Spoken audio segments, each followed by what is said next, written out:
Hello dear students, welcome to Cat Guruji Command All Technical. Myself Ashutosh sir, lecturer government polytechnic Shikhar. मैं यहाँ आप लोग को अप्लाइड साइंस पढ़ा रहा हूँ और इस लेक्चर के माध्यम से मैं आपको बताने चाह रहा हूँ application of laws of motion. हालांकि ये सिविल और मैकेनिकल और इलेक्ट्रिकल के लिए जो सेकेंड सेम के स्टूडेंट है उनके लिए मैं पढ़ाने जा रहा हूँ। ओके, तो ये एक जो चौथा चैप्टर है आपका लॉज ऑफ मोशन, उस चैप्टर का एक छोटा सा पार्ट है, लास्ट टॉपिक है। क्या है? Application of laws of motion. मतलब मोशन जो है laws of Newton, first law, second law, third law, उस तीनों का एप्लीकेशन हम यहाँ कर रहे हैं। ओके, एप्लीकेशन करने से पहले हम लोग कुछ अच्छा छोटा सा एक एप्लीकेशन करते हैं, आपको यहाँ से पता चल जाएगा। तो जैसे हम लोग थोड़ा एनालिसिस करते हैं। ओके, तो देखते हैं क्या करते हैं। इसमें कुछ एजम्पशन सब है और कैसे हम लोग स्टेप्स सॉल्व करेंगे उसके बारे में बताता हूं। तो जैसे क्या सब है, किस टाइप का पहले बता देता हूं, किस टाइप का प्रॉब्लम से आपको मतलब करना है, तो आपको इसके बाद आप सारा प्रॉब्लम एक ही साथ कर लेंगे।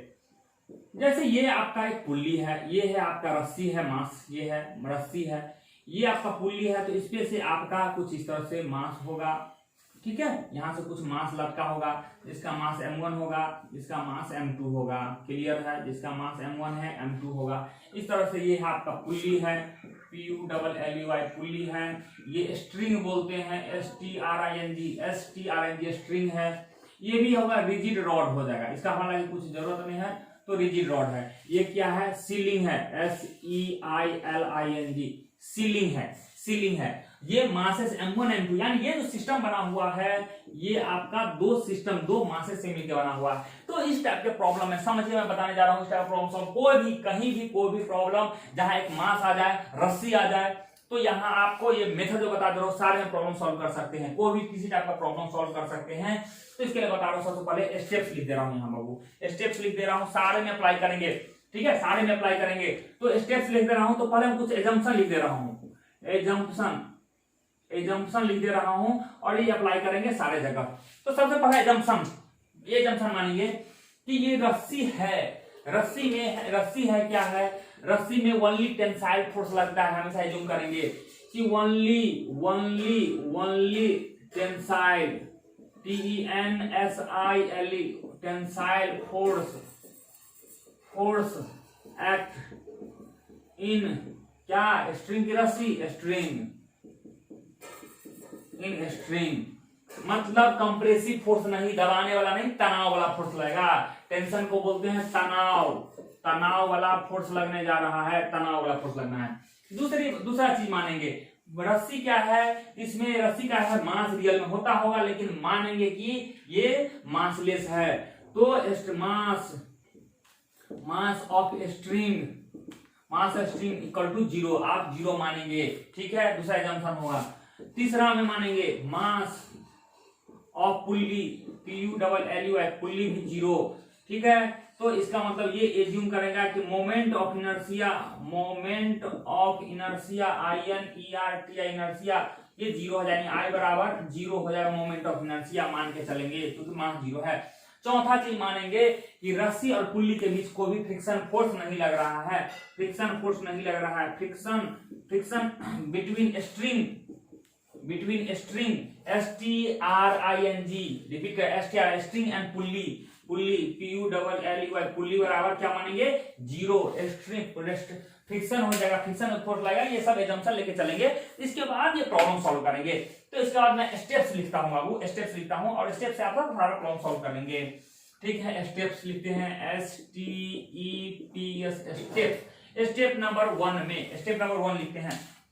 स्टेप नंबर 1 क्या है? तो सबसे पहला क्या करेंगे दिखाएंगे। कोई भी सिस्टम है तो पहले सेलेक्ट द सिस्टम। ठीक है, select the system, select SELECT select the system SYSTEM select the system. दूसरा है, ठीक है, सेलेक्ट द सिस्टम। दूसरा है आप आइडेंटिफाई करेंगे और मास को आइडेंटिफाई करेंगे और उसके डायरेक्शन दिखाएंगे, एक्सेलरेशन का डायरेक्शन दिखाएंगे। तो आप इसलिए लिख देते हैं show the direction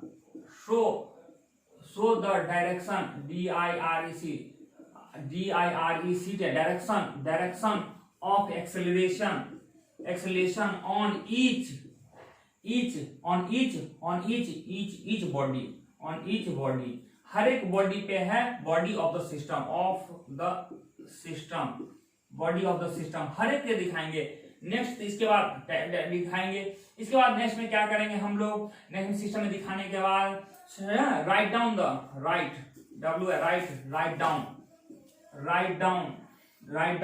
down the Newton second law of equation, Newton's second law of motion equation, Newton second law of motion equation. तो क्या होता है, न्यूटन सेकेंड एफ नेट बराबर हो जाता है m इंटू ए नेट हो जाता है। ये लिखेंगे for each body that is, ये लिखना है, ठीक है। एंड चौथा स्टेप क्या हो जाएगा, ठीक है, एंड क्या कहते हैं, and solve for the required, and solve for the required मतलब जो जरूरी है उसके लिए सॉल्व कर लेंगे। चलिए हम इस प्रॉब्लम को सॉल्व करके बताते हैं, ठीक है। हालांकि इस एग्जाम्पशन में इसको कोई जरूरत नहीं है, हम उतना एक्सप्लेन नहीं करेंगे। यहाँ एग्जाम्पशन लिखिएगा बाबू, कभी भी सब पूछा जाएगा, आप एग्जाम्पशन सब लिख के पेज भरिएगा, ठीक है। हाँ, सब IIT की तैयारी के टाइम हमसे पढ़े थे। चलिए तो बात करते हैं, और ये सब दिमाग में रखे हैं तभी जाके NIT कॉलेज में हुआ है, ठीक है। अगर भूल गए रहते तो नहीं हुआ रहता। तो देखते हैं प्रॉब्लम को सॉल्व करते हैं। तो सबसे पहले क्या लिखा हुआ है आपका, तो सेलेक्ट द सिस्टम, ये हमारा सिस्टम, ये पूरा यहाँ से लेके यहाँ तक पूरा हमारा सिस्टम का पार्ट है। ये हमारा सिस्टम नहीं, यहाँ से यहाँ तक पूरा सिस्टम है। हालांकि क्या इसमें यूज है, कोई खास यूज नहीं है, यूज यहाँ से है। Show the direction of acceleration of each body on the system. ये सिस्टम जो बना हुआ है दो मासे से बना हुआ है, इसका मास तो हमने 0 माना है, कोई मतलब ही नहीं है, दो सिस्टम है इसे, तो एक्सीलरेशन का डायरेक्शन दिखाना है। तो क्या होगा बाबू, अगर हमको तो नहीं पता है कि इसका मास बड़ा है छोटा है, हाँ कोई दिमाग यही लगा रहा होगा, नीचा है तो सर भारी है तो मतलब ये नीचे जा रहा होगा, ये भारी है, ऐसा नहीं है। ऐसे दिखाने के लिए लिखा है, जिसका मास जो मन है मानना मानेंगे। लेकिन इतना तो क्लियर है कि एक नीचे जाएगा तो एक ऊपर जाएगा, या ये नीचे जाएगा तो ये ऊपर जाएगा, ये तो क्लियर है। तो हमको पता है कि एक्सीलरेशन एक वेक्टर क्वांटिटी है, कोई मैटर नहीं करता है, जिधर मानना है मानिए। तो मान के चलते हैं कि लेट कि m1 ग्रेटर देन m2। अगर ये लिख दिए हैं, इसका मतलब ये बड़ा है और ये छोटा है, ये बड़ा है तो इसका एक्सीलरेशन क्या हो जाएगा a, और जितना एक एक्सीलरेशन से नीचे जाएगा तो इस बॉडी का एक्सीलरेशन उतना ही जाएगा। देखिए ये एक्सीलरेशन इसके लिए हो गया, तो ये एक्सीलरेशन इसके लिए हो गया, मतलब जितना एक्सीलरेशन से नीचे जाएगा उतना ही एक्सीलरेशन से ये ऊपर जाएगा, ठीक है। एक चीज और एग्जांपल वहां मान लीजिएगा, एक एग्जांपल लिखिएगा जहां एग्जांपल लिखे थे कि string is inextensible, inextensible, inextensible. इसका मतलब हुआ कि आपका वो खिंचाता नहीं है, नमरता नहीं, जो ठेठिया भाषा बोलते हैं, नमराता नहीं है, वो फिक्स है, जितना लेंथ है उतना ही लेंथ है। ये तो पता चलेगा यहाँ ये 4 सेंटीमीटर आया, इधर 2 सेंटीमीटर ऊपर में गया, क्योंकि तना गया, ऐसा नहीं है। 4 सेंटीमीटर ये नीचे गया तो 4 सेंटीमीटर ये भी ऊपर गया, सो दैट तभी तो एक्सीलरेशन सेम होगा, जितना नीचे से आएगा उतना ही ऊपर जाएगा।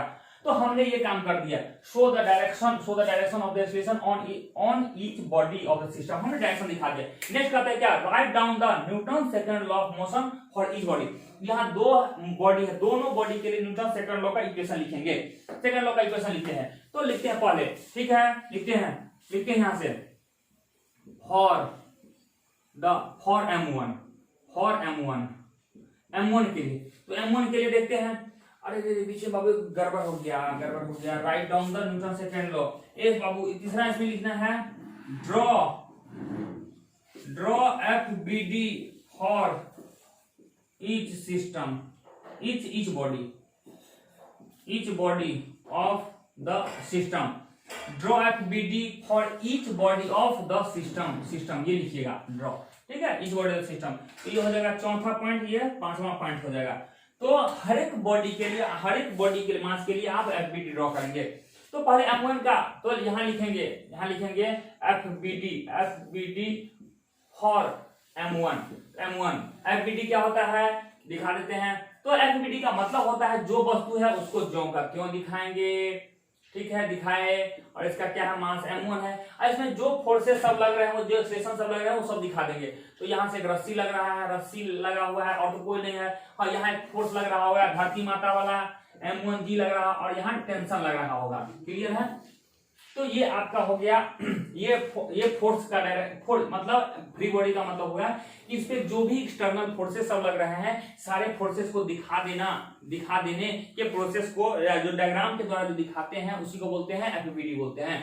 तो कहिएगा सर ये तो एमजीएम को समझ में आ रहा है, धरती माता है नीचे की ओर खींच रहा है, ये ऊपर की क्यों दे रहे हैं? तो बापू ये टेंसाइल फोर्स पहले मान चुके हैं। कंप्रेशन रहता तो ये इस तरह से होता और टेंशन रहता है यानी टेंशन में अवे जाता है और कंप्रेशन में होता है क्या होता है? पुश होता है। पुश होता है ये हो जाता है पुल होता है, ये होता है टुवार्ड्स, TOWARD। टुवार्ड्स मींस की ओर और अवे मतलब वहां से दूर जाएगा। तो आपको टेंशन के लिए ये दिखाएंगे हमेशा वस्तु से दूर की ओर, वस्तु से इधर की ओर तो कंप्रेस कर दबा जाते, तो कंप्रेस नहीं करना टेंशन करना, ये जंक्शन पहले मान चुके हैं। तो अब आप एक चीज और दिखाना है, इस पे एक्सेलरेशन का डायरेक्शन ये था, तो बताइए एक्सेलरेशन का डायरेक्शन ये है, इसका मतलब क्या हो गया कि ये वाला मैग्नीट्यूड ज्यादा है। ये कहां से आया है? ये तो हम माने हुए हैं, ये माने हुए तो कुछ दिमाग लगाना है, लेकिन अगर इधर माने हो इसका मतलब इसका मैग्नीट्यूड ज्यादा है और इसका कम है, मतलब इधर से 10 न्यूटन लगा रहा होगा, उधर से 9 न्यूटन 8 न्यूटन कुछ लगा रहा होगा, तो बड़ा ये है। तो हम लोग जानते हैं न्यूटन सेकेंड लॉ से क्या हो जाता है? F into A नेट हो जाता है। F नेट यही आप काम देगा, F नेट मतलब इसमें से इसको माइनस कर देंगे। नेट कितना है? 10 और 7 ऊपर लगा तो नेट तो 3 लग रहा होगा, उसी तरह से तो हो जाएगा M1G माइनस T, ये हो गया नेट। अब बराबर क्या हो गया? M1, इसके जगह पे M1, यहाँ M क्या है और एक्सप्रेशन कितना है? A हो गया, इक्वेशन 1। तो देखिए ध्यान दीजिए हमको इस क्वेश्चन में सिर्फ मास M1 M2 दिए हुए, नहीं तो A पता है नहीं T पता है। कितने अननोन है? 2 अननोन है। आपने इसमें आपने मान लिया T, इसमें भी T मान लिए हैं। क्यों? T दोनों जगह सब कुछ सेम हुआ क्योंकि मास आपका ये रस्सी क्या है? मासलेस है, ठीक है, फ्रिक्शन का भी है नहीं, तो यहाँ भी इस साइड पुल्ली की साइड भी टेंशन T होगा, तो इस साइड भी टेंशन T होगा। तो 2 अननोन है, हमको एक और इक्वेशन चाहिए।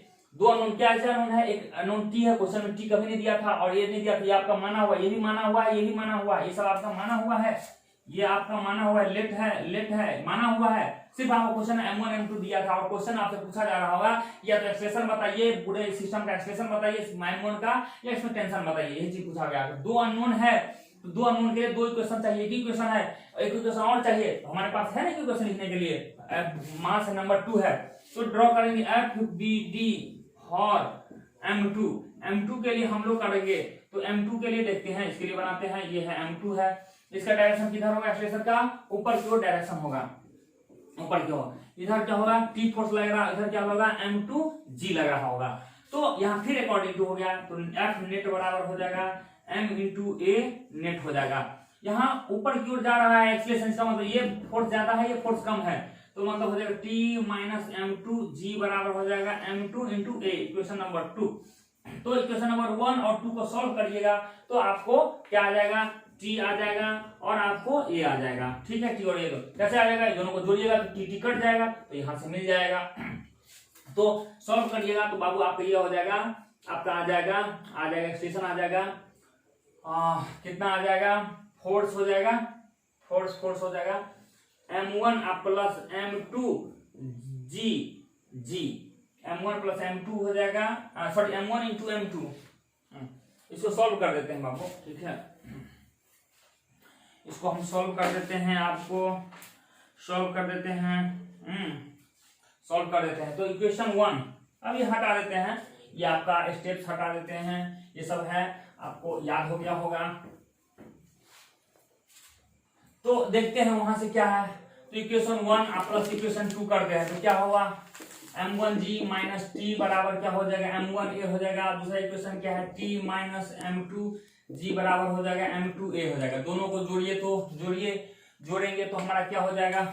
T से T कट जाएगा, तो यहाँ हो जाएगा M1G माइनस M2G बराबर हो जाएगा M1 plus M2 into A हो जाएगा। तो यहाँ से M1 माइनस M2 हम लोग कॉमन ले लेते हैं, अब बराबर हो जाएगा M1 प्लस M2 इंटू क्या हो जाएगा? A हो जाएगा। तो यहाँ से A आ जाएगा M1 माइनस M2 और G हो जाएगा बट्टा क्या हो जाएगा?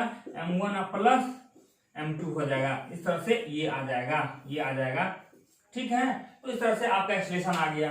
अब इस एक्सप्रेशन को यहाँ किसी में डाल दीजिएगा तो वहां से आपका T भी निकल जाएगा। आप पुट कर दीजिएगा, यहाँ से T निकल जाएगा। इस तरह से आपका फर्स्ट प्रॉब्लम बन गया। चलिए देखते हैं, हम एक प्रॉब्लम बहुत डिटेल में किए हैं। ये 3 प्रॉब्लम यहाँ टोटल हम 4 प्रॉब्लम करने जा रहे हैं।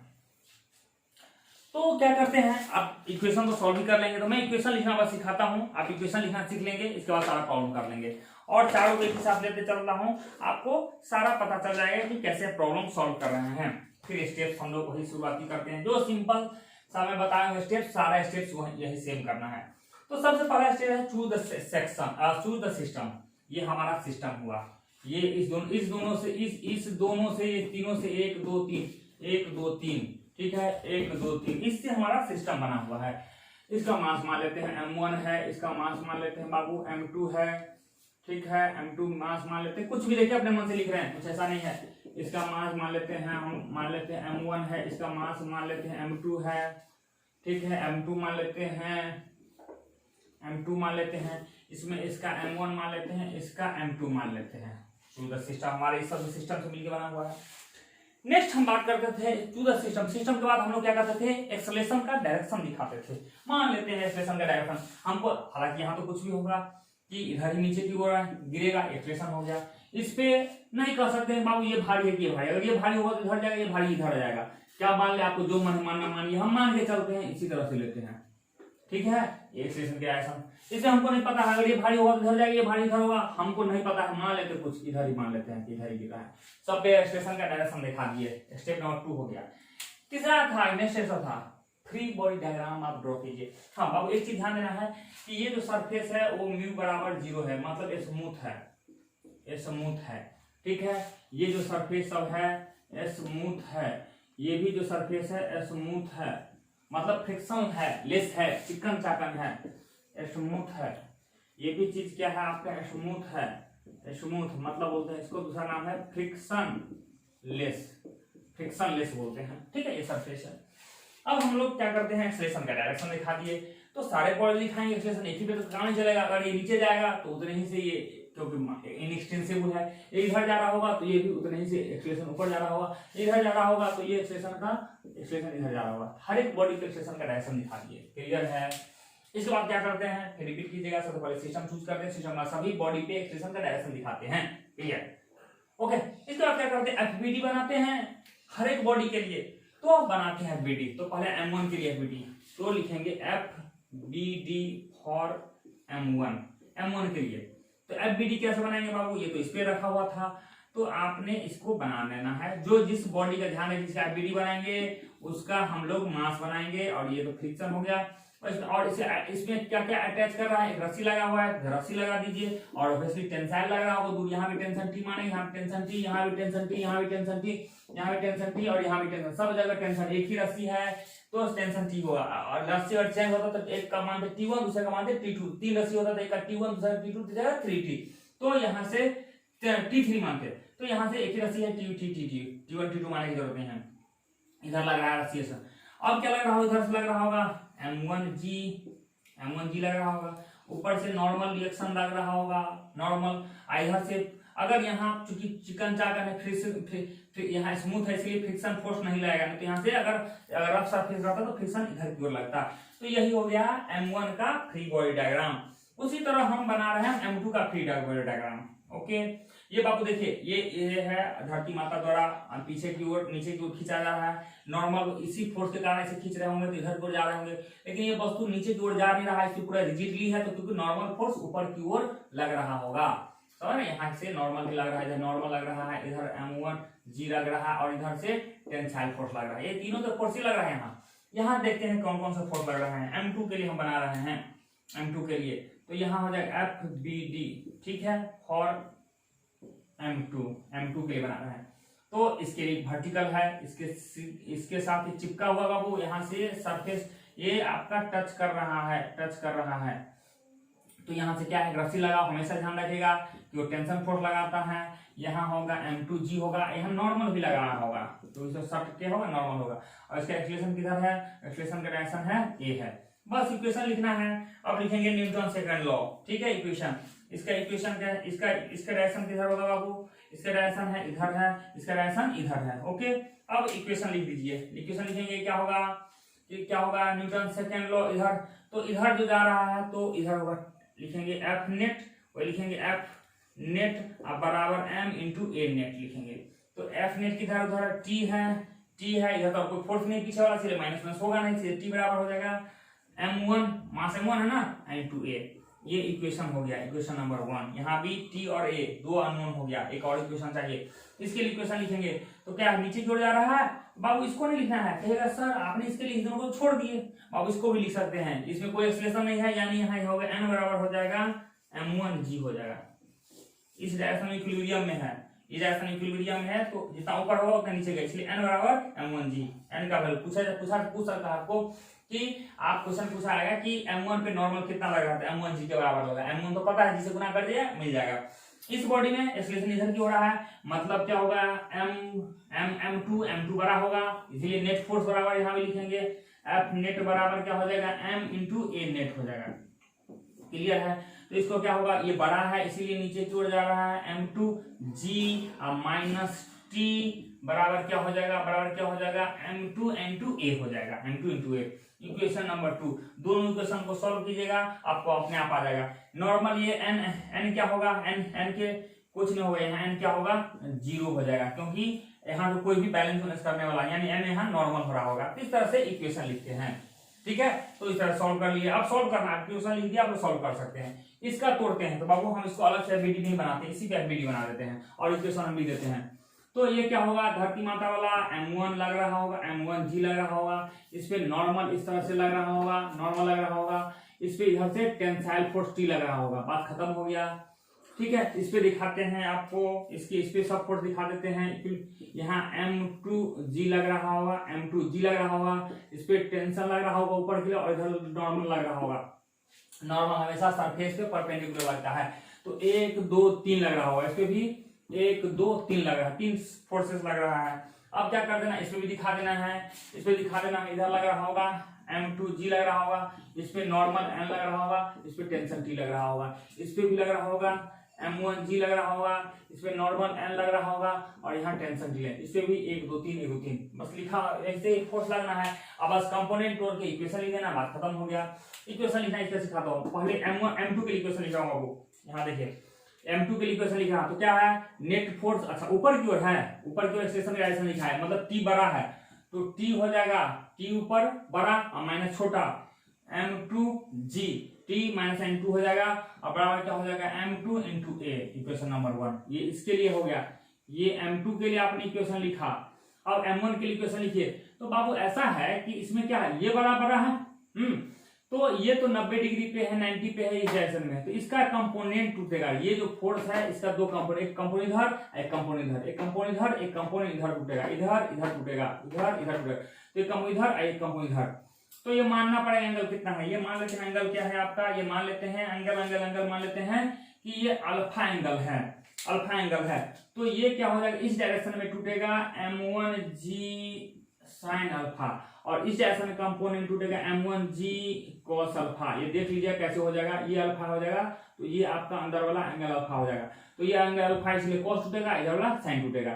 तो हमको इस डायरेक्शन वाला फोर्स के बारे में चर्चा करना है, तो m1 के लिए लिखेंगे इक्वेशन, ये बड़ा है t उधर है, तो t minus m1g sine alpha, t बड़ा है, सॉरी ये बड़ा है, एक्सेलरेशन इधर जा रहा है, सॉरी इधर बड़ा है, तो m1g sine alpha minus t अब बराबर हो जाएगा m1 इंटू ए। इक्वेशन नंबर 2 खत्म हो गया। यहाँ से दो इक्वेशन को सॉल्व करेंगे, दोनों इक्वेशन से a और t पता चल जाएगा, यहाँ से आपको a पता चल जाएगा और यहाँ से t पता चल जाएगा। उसी तरह से बाबू हमें कंपोनेंट हो देता हूँ, उसको देख लेता हूँ। तो इसका एक कंपोनेंट टूटेगा, ये फोर्स है, इसके एक कंपोनेंट इधर, एक कंपोनेंट इधर, तो इधर क्या हो जाएगा, ये अल्फा 2 है, ये अल्फा 1 कर दीजिए, अल्फा 2 कर दीजिए, तो ये अल्फा 2 हो जाएगा, तो इधर हो जाएगा m2g cos अल्फा ये हो जाएगा m12 साइन अल्फा 1, अच्छा अल्फा 2 है तो यहाँ 2 हो जाएगा। इसके बाद इसका भी कंपोनेंट इधर टूटेगा, एक इधर टूटेगा, तो m1 है तो m1 का दो कंपोनेंट m1g साइन अल्फा 1 और ये हो जाएगा m1g cos अल्फा 1, ठीक है। तो इस तरह से हो गया। अब इसका कंपोनेंट तो हम m1 के लिख देते हैं, पहले m1 के लिए, m1 कौन सा है, ये m1, तो एक्सेलरेशन का डायरेक्शन इधर, यानी ये फोर्स वाला बड़ा है, इधर एक्सेलरेशन का डायरेक्शन इसका ये बड़ा है, इसका मतलब हो जाएगा m1g साइन अल्फा 1 अब माइनस टी अब बराबर हो m1 a, इक्वेशन 1 हो जाएगा। क्लियर है इस डायरेक्शन में। इसका और ये m2 के लिए लिख देते हैं। m2 के लिए ये टेंशन बड़ा हो जाएगा, टेंशन अब माइनस m2g साइन अल्फा 2 अब बराबर हो जाएगा m2a हो जाएगा, इक्वेशन नंबर 2। दोनों इक्वेशन दो सॉल्व करिएगा, बात खत्म हो गया। हालांकि नॉर्मल इसके बराबर भी हो जाएगा, यहाँ से ये नॉर्मल कर देते हैं n1, आई नॉर्मल कर देते हैं n2, तो n1 जो होगा नॉर्मल होगा, एक्स्ट्रा होगा इसकी जरूरत नहीं। हालांकि n1 m1 हो जाएगा g cos अल्फा हो जाएगा, और वहां से नॉर्मल मिल जाएगा, नॉर्मल जितना ऊपर है उतना ही नीचे है, तो ये हो जाएगा m2g cos अल्फा। तो इस तरह से सॉल्व करिएगा, ठीक है। इस तरह से सॉल्व करते हैं, और इस तरह से हमारा ये चैप्टर का द एंड होता है। हमको पता है कि चूंकि कंपोनेंट तोड़ने वाला सब ये पहली बार बना रहे हैं, आपको दिक्कत हुआ होगा, ठीक है। आप आराम से समझिएगा, बार बार वीडियो को देखिएगा, आराम समझिएगा, बार बार वीडियो को देखिएगा। कंपोनेंट तोड़ना है, प्रॉब्लम होगा आपको मुझसे आप बताइएगा, मैं फिर छोटा सा तो आपको मैं वीडियो बना दूंगा। और भी अगर दिक्कत होगा, ज्यादा दिक्कत होगा तो, लेकिन पहले आप एक दो बार वीडियो देखिएगा, दिक्कत होगा मुझे बोलिएगा, फिर बड़ा डायग्राम देके मैं ढंग से देखो और प्रॉब्लम कर सकता हूँ, उसके लिए कोई दिक्कत नहीं। बट आप वीडियो बार बार देखिएगा, समझिएगा, है आसान है, बहुत ही आसान है। मैं जो स्टेप्स होता है स्टेप्स याद रखिएगा, हो जाएगा। इसके इस तरह से आपका ये चैप्टर खत्म हो जाता है। एक है मोशन ऑफ लिफ्ट है, उसके लिए मोशन ऑफ लिफ्ट के लिए नेक्स्ट टॉपिक हम लोग पढ़ने जा रहे हैं मोशन ऑफ लिफ्ट। लिफ्ट किसको बोलते हैं? एलिवेटर, जिसमें आप ऊपर जाते हैं फर्स्ट फ्लोर से second floor, second floor third floor से ऊपर जाते हैं, ऊपर या नीचे आते हैं, ये लिफ्ट है। ओके, यही आपका लिफ्ट है, LIFT लिफ्ट है, यही आपका लिफ्ट है, इसमें आप जा रहे हैं। आपका मास m है और आपका मास m है। अब देखिए दो केस हो सकता है, दो नहीं 4 केस हो सकता है, 4 केस हो सकता है। पहला केस क्या हो सकता है, हम 1 बाय 1 केस समझा रहे हैं। तो केस 1 में हो सकता है केस C1 मतलब केस 1 हो गया, C2 हो गया, केस 2 हो गया, और C3 हो जाएगा भी बताएंगे, और C4 भी बताएंगे। चारों केस में आप डील करेंगे, आप समझेंगे। केस 1 में क्या हो रहा है, देखें लिफ्ट ऊपर की ओर जा रहा है, तो यहां मैं लिखूंगा नहीं, आप लोग लिख लीजिएगा, ठीक है। आप लोग अपने में लिख लीजिएगा, when motion of lift is in vertically upward direction. आप जब ये स्टेटमेंट सब जब पढ़ेंगे, आप कॉपी में लिखेंगे when motion of A lift is in vertically upward direction. इस केस में लिखेंगे when motion of A lift is in vertically downward direction, ठीक है। इसमें करेंगे when motion of A lift is zero, motion of A lift is zero, मतलब that is rest में है। और चौथा केस करेंगे जब उसका रस्सी काट दिया गया, यानी फ्री फॉल से गिरने लगा, तब देखते हैं क्या बात करते हैं। तो हम क्या कहते हैं कि हमारा जो पैर है यहाँ नीचे में है, हम एक लिफ्ट हमने यहाँ ना पैर पे एक वेइंग मशीन लगा दी है, वेइंग मशीन लगा दी है, और हम देख रहे हैं और ऊपर की ओर जा रहे हैं। तो ऊपर की ओर जा रहे हैं तो आपको क्या नॉर्मल रिएक्शन, इस पे नॉर्मल रिएक्शन दिखा रहा है, शो कर रहा होगा, आपका नॉर्मल रिएक्शन शो करेगा। तो देखते हैं क्या हो रहा है। रियल में आपका वेट क्या होगा, m1g होगा। जब ग्राउंड पे आप करेंगे, जब ग्राउंड पे आप आएंगे तो उस समय आपका नॉर्मल, आपका उस समय जब ग्राउंड पे आएंगे उस समय आपका वेट क्या होगा, m1g होगा। लेकिन जो यहाँ वेइंग मशीन रखा हुआ है, यहाँ वेइंग मशीन रखा हुआ है बाबू, यहाँ वेइंग WEIGHING वेइंग मशीन है, वेइंग मशीन रखा हुआ है। वेइंग मशीन का काम क्या है, ये रीडिंग नोट करता है, ठीक है। मेरे पास भी वेइंग मशीन है, कभी आएंगे तो आपको वेइंग मशीन से आपका वजन नाप लिया जाएगा, ठीक है, चेक कर लीजिएगा। तो वेइंग मशीन है, तो उसमें फिर यहाँ भी न्यूटन सेकंड लॉ अप्लाई करना है। तो हम जानते हैं कि F नेट बराबर हो जाता है मास इंटू A नेट हो जाता है। न्यूटन सेकंड लॉ कहां से आया, Newton second law. F net, net का मतलब होता है, तो बताइए एक्सेलरेशन का डायरेक्शन ऊपर है नीचे, एक्सेलरेशन का डायरेक्शन ऊपर है, तो मतलब फोर्स ये बड़ा है कि ये बड़ा है, ये बड़ा है, तो ये बड़ा है, तो इसका मतलब इसमें से इसको माइनस के लिखेंगे, तो n माइनस m1 mg बराबर होता है मास इंटू एक्सेलरेशन। ये F नेट के बदला इतना लिखे, इस बराबर के बदला ये लिखे, इसके बदला m लिखे, और इसके बदला a लिखे। तो यहाँ से n बराबर हो जाएगा mg प्लस हो जाएगा ma। ओके, तो यहाँ से n बराबर क्या हो जाएगा, m कॉमन ले लेंगे, a प्लस g हो जाएगा। इस तरह से इसी को लिख सकते हैं, n बराबर लिख सकते हैं m a इफेक्टिव, इसको बोल देते हैं a इफेक्टिव बोलते हैं, ठीक है, a इफेक्टिव। चलिए हम एक वन बाय वन पहले फॉर्मूला बना लेते हैं, इसके बाद हम लोग चर्चा करेंगे। यहाँ भी लिखेंगे एफ नेट बराबर लिखेंगे एम इंटू ए नेट लिखेंगे। यहाँ क्या है, डाउनवर्ड है, ये नीचे की ओर है, यानी ये फोर्स का मैग्नीट्यूड बड़ा है और ये एन क्या है, छोटा है, तो एम जी एम हो जाएगा और यहाँ एक्सलेशन क्या हो जाएगा, ए हो जाएगा। एन उधर चल जाएगा तो एन बराबर क्या हो जाएगा, उधर चल जाएगा तो एम हो जाएगा जी माइनस ए हो जाएगा, यानी एन यहाँ हो जाएगा एम और ए इफेक्टिव हो जाएगा। ठीक है, तो यहाँ हो जाएगा ए इफेक्टिव हो जाएगा। यहाँ हम देख रहे हैं, और तीसरा केस में लिखेंगे जब एलिवेटर है, लिफ्ट है एट रेस्ट में है, रेस्ट में है लिफ्ट, मतलब वेलोसिटी क्या है आपका, जीरो है, यानी एक्सेलरेशन क्या है, जीरो है, एक्सेलरेशन जीरो है, तो ऊपर और नीचे कुछ नहीं है लग रहा होगा, तो इस तरह से आपका बॉडी होगा, इस पे नॉर्मल लग रहा होगा, इधर हो जाएगा एम जी लग रहा होगा और कोई भी एक्सेलरेशन नहीं है, तो यानी यहाँ क्या हो जाएगा, एन बराबर एम जी हो जाएगा। क्लियर है। और जब ये फ्री फॉल से गिरता है, ऑब्वियसली फ्री फॉल करेगा, मतलब हुआ एलिवेटर यहाँ है, रस्सी हमने काट दिया, तो क्या हो जाएगा, ये बॉडी है, ये एम जी लग रहा होगा, ये नॉर्मल है और ये फ्री फॉल नीचे की ओर जा रहा है, ऊपर की ओर नीचे की ओर आ रहा है, तो क्या हो जाएगा एम जी और माइनस एन, ये बड़ा है एम जी माइनस एन, बराबर हो जाएगा एम, और ये एक्सेलरेशन जो फ्री फॉल से गिरा, रस्सी काट दी है तो जी एक्सेलरेशन से नीचे गिर रहा होगा, तो एम जी कट गया, यानी उस समय नॉर्मल होगा जीरो। ये 4 केस हो गया। तो अब हम देखते हैं वन बाय वन स्टडी करते हैं।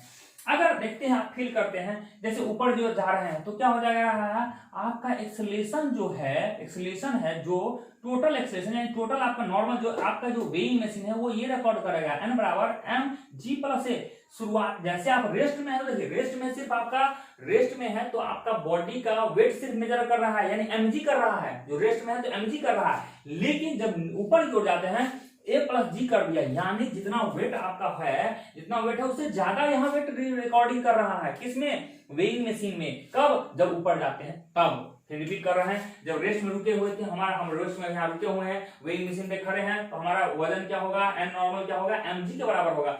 लेकिन जब ऊपर जाते हैं तो देखते हैं ए प्लस जी हो रहा है, यानी जी ए टर्म जितना एक्सप्रेशन जा रहा है वो आपको बढ़ जा रहा है, उतना गुना बढ़ जा रहा है।